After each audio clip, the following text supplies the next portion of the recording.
Abu jar রাদিয়াল্লাহু তাআলা হইতে বর্ণিত আছে যে নবী করিম সাল্লাল্লাহু আলাইহি ওয়াসাল্লাম ইরশাদ করিয়াছেন, যে ব্যক্তি লা ইলাহা ইল্লাল্লাহ বলিয়াছে অতঃপর উহার উপর মৃত্যুবরণ করিয়াছে, সে অবশ্যই জান্নাতে প্রবেশ করিবে। আমি আরজ করিলাম, যদিও সে জিনা করিয়া থাকে, যদিও সে চুরি করিয়া থাকে।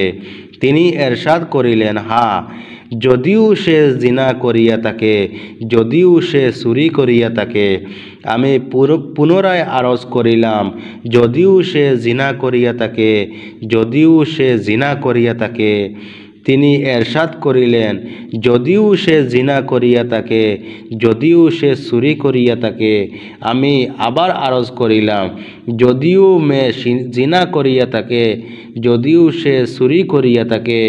তিনি ইরশাদ করিলেন, যদিও সে জিনা করিয়া থাকে, যদিও সে চুরি করিয়া থাকে। আবু জারের অপছন্দনীয় হইলেও সে জান্নাতে অবশ্যই প্রবেশ করিবে। বুখারী। ফায়দা। আলার রাগম আরবি ভাষায় একটি বিশেষ পরিভাষা। উহার অর্থ হইল, যদিও তোমার নিকট এই কাজটি অপছন্দনীয় হয় এবং তুমি উহার না চাওয়াও চাও, তবুও উহা হইয়া থাকিবে। হযরত আবু জার রাদিয়াল্লাহু তাআলা এর নিকট আশ্চর্য লাগিতেছিল, যেহেতু বড় বড় গুনাহ করা সত্ত্বেও কিরূপ প্রবেশ করিবে।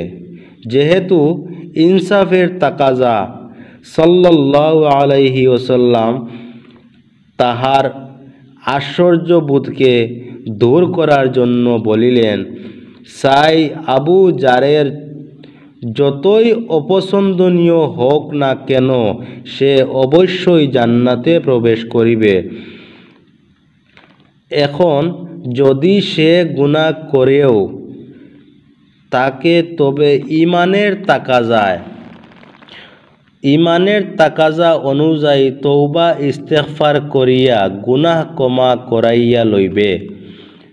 তওবা আল্লাহ তাআলা নিজ গুণে মাফ করিয়া শাস্তি ব্যতীত তওবা।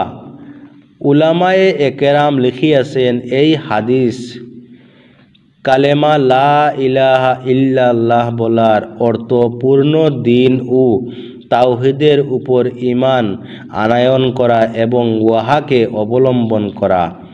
মারফুল হাদিস।